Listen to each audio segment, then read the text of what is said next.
മഴത്തോരു മുൻപിലെ പുത്തൻ സ്റ്റോറിയിലേക്ക് ഏവർക്കും സ്വാഗതം. ഈ സ്റ്റോറി ഇഷ്ടപ്പെടുവാണെങ്കിൽ സബ്സ്ക്രൈബ് ചെയ്യണേ, അതുപോലെ തന്നെ ലൈക്ക് ചെയ്യാനും ഹൈപ്പ് ചെയ്യാനും മറക്കല്ലേ. അങ്ങനെ നേരെ വീട്ടിലേക്ക് വരുന്ന ബാലേന്ദ്രനാണെങ്കിൽ ലീനയോട് പറയാണ്, മോള് പറഞ്ഞത് ശരിയാണ്, ഇന്ന് രോഹിത് രാവിലെ ഇവിടുന്ന് പോയാൽ എന്തോ കുഴപ്പമുണ്ട്. അവൻ ഹോസ്പിറ്റലിലേക്ക് പോകുന്ന മണ്ടത്ത് കള്ളം പറഞ്ഞാണ് അവൻ ഹോസ്പിറ്റലിൽ വന്നിട്ടില്ലായിരുന്നു എന്ന് ബാലേന്ദ്രൻ അലീനയോട് പറയാണ്. അപ്പം അലീന പറയാണ്, രോഹിത് വന്നിട്ടുണ്ട് അച്ഛാ എന്ന് പറയാണ്. അവൻ ഇത്രയും പെട്ടെന്ന് വന്നോ?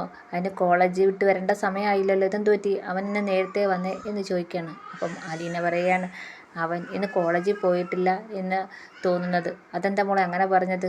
അവൻ എന്തൊക്കെയോ കുഴപ്പമുണ്ടച്ചാ, ഇന്നത്തെ വരക്ക് അത്ര ശരിയല്ലായിരുന്നു. ഇന്ന് അവൻ കുടിച്ചിട്ടാണ് വന്നത്.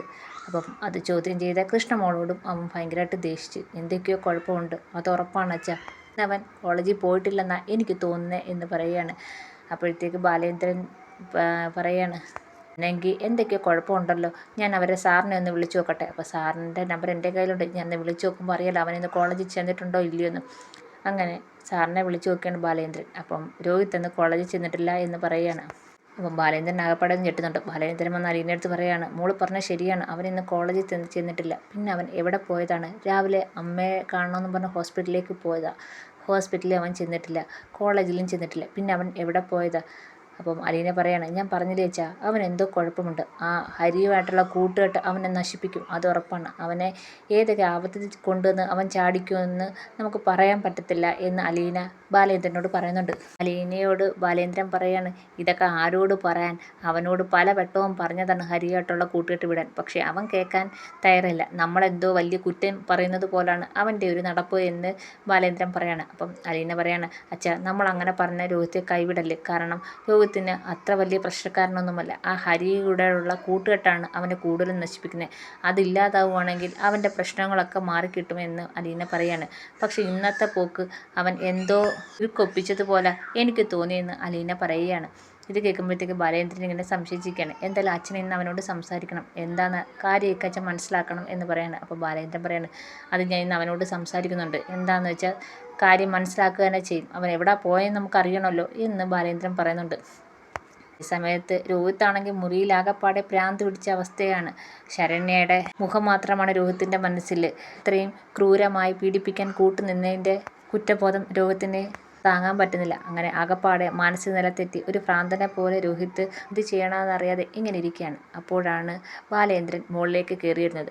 ബാലേന്ദ്രനാണെങ്കിൽ രോഹിത്ത് ഇന്ന് എവിടെ പോയെന്ന് അറിയാൻ വേണം. അങ്ങനെ ബാലേന്ദ്രൻ മുകളിലേക്ക് വരികയാണ്. മുകളിലേക്ക് വന്നിട്ട് ഡോറിൽ തട്ടുന്നുണ്ട്. തൊട്ടുമ്പോഴൊന്നും ആരും വന്ന് ഡോറ് തുറക്കുന്നില്ല. തട്ടുമ്പോൾ രോഹിത്താണെങ്കിൽ അങ്ങനെ വന്ന് ഡോറ് തുറക്കുന്നുണ്ട്. ദേഷ്യമാണ് വന്ന് തുറക്കുന്നത്. എന്താന്ന് ചോദിക്കുകയാണ്. അപ്പോൾ ബാലേന്ദ്രനെ കാണുന്നുണ്ട്. രോഹിത്ത് പെട്ടെന്ന് അങ്ങ് ഒന്നും മിണ്ടാതെ നിൽക്കുകയാണ്. നീ ഇന്ന് കോളേജിൽ പോയില്ലേ എന്ന് ചോദിക്കുകയാണ്. രോഹിത് പറയാണ്, പോയി, കോളേജിൽ പോയി എന്ന് പറയാണ്. അപ്പോൾ ബാലേന്ദ്രൻ പറയാണ്, നീ ഇന്ന് കോളേജിൽ ചെന്നിട്ടില്ലല്ലോ, എൻ്റെ അടുത്ത് സാറ് പറഞ്ഞായിരുന്നല്ലോ, ഞാൻ ഇന്ന് സാറിനെ കണ്ടായിരുന്നല്ലോ, സാറ് പറഞ്ഞല്ലോ നീ ഇന്ന് കോളേജിൽ ചെന്നിട്ടില്ലെന്ന്, അപ്പം നീ എവിടെ പോയതാ എന്ന് ചോദിക്കുകയാണ്. അപ്പോൾ രോഹിത്താണെങ്കിൽ ഒന്നും മിണ്ടാതിരിക്കുകയാണ്. പോയായിരുന്നു എന്ന് പറയാണ്. വീണ്ടും കള്ളം പറയാൻ നിൽക്കല്ലേ രോഹിത്തെ, ഞാൻ സാറിനെ കണ്ട് സംസാരിച്ചപ്പോൾ സാറാണല്ലോ പറഞ്ഞത് നീ ഇന്ന് ചെന്നിട്ടില്ലെന്ന്. നീ രാവിലെ ഹോസ്പിറ്റലിൽ അമ്മയെ കാണാൻ പോകുന്നെന്ന് പറഞ്ഞു, നീ ഹോസ്പിറ്റലിലും ചെന്നിട്ടില്ല. അപ്പോൾ നീ എന്നോട് കള്ളം പറഞ്ഞേ, ഇവിടുന്ന് നീ രാവിലെ ഹോസ്പിറ്റലിലോട്ടല്ല പോയത്, അതുപോലെ കോളേജിലോട്ടല്ല പോയത്, പിന്നെ നീ എവിടെയാണ് പോയത്? അത് പറയുന്നത് ഞാൻ നിനക്ക് നല്ല എന്ന് പറയാണ്. രോഹിത് അങ്ങ് ചൂടാവുകയാണ്. എന്നെ എന്തുവാ കള്ളനോട് ചോദ്യം ചെയ്യുന്നതല്ല ചോദ്യം ചെയ്യുന്നതെന്ന് ചോദിക്കുകയാണ്. ബാലേന്ദ്രൻ പറയാണ്, നീ ഉള്ള സത്യം പറയുന്നത് നിനക്ക് നല്ലത്, നീ എവിടെയാ പോയതെന്ന് സത്യസന്ധമായി പറഞ്ഞാൽ നിനക്ക് കൊള്ളാം എന്ന് പറയാണ്. എന്തായാലും നീ കോളേജിൽ ഹോസ്പിറ്റലിൽ പോയിട്ടില്ല, പിന്നെ നീ എവിടെ പോയി അത് മാത്രം അറിഞ്ഞാൽ മതിയെന്ന് ബാലേന്ദ്രൻ പറയാണ്. അപ്പോൾ രോഹിത് പറയുകയാണ്, ഞാൻ ഇന്ന് ഹരിയുടെ കൂടെയായിരുന്നു. നിനക്ക് ഹരിയുടെ കൂടെ എന്തുവാ? കോളേജിൽ പോകാതെ ഹരിയുടെ കൂടെ നിൽക്കേണ്ട കാര്യം എന്തുവാന്ന് ചോദിക്കുകയാണ്. അത് ഞങ്ങളുടെ ഫ്രണ്ട്സ് എല്ലാം കൂടെ ഒത്തുകൂടി അങ്ങനെ ഹരിയുടെ കൂടെ ആയിരുന്നെന്ന് പറയുകയാണ്. ബാലേന്ദ്രൻ പറയാണ്, നിന്നോട് പലവട്ടവും ഞാൻ പറഞ്ഞതാണ് ആ ഹരിയുടെ കൂടെയുള്ള കൂട്ട് നിനക്കത്ര നല്ലതല്ലെന്ന്. അപ്പോൾ രോഹിത് പറയാണ്, അച്ഛൻ എന്നെ ഇപ്പോൾ ഉപദേശിക്കാൻ വന്നതാണോ? എനിക്ക് ആകപ്പാടെ ഒരു തലവൻ, എനിക്ക് കിടക്കണം എന്ന് പറയുകയാണ്. ബാലേന്ദ്രൻ ചോദിക്കുകയാണ്, നിനക്ക് എന്നോട് വേറെ എന്തെങ്കിലും പറയാനുണ്ടോ എന്ന് ചോദിക്കുകയാണ്. ഏയ്, എനിക്കൊന്നും പറയാനില്ല, എനിക്കൊന്ന് കിടക്കണം എന്ന് പറയാണ്. എനിക്ക് നീ കിടന്നോളം പറയാണ്. അങ്ങനെ രോഹിത്താണെങ്കിൽ ബാലേന്ദ്രൻ്റെ മുന്നിൽ നിന്ന് രക്ഷപ്പെടാൻ വേണ്ടി കള്ളം പറയുകയാണ്. അത് ബാലേന്ദ്രന് മനസ്സിലാവുകയും ചെയ്തു. അങ്ങനെ ഡോർ അടച്ച് രോഹിത് അങ്ങ് കയറി പോവുകയാണ്.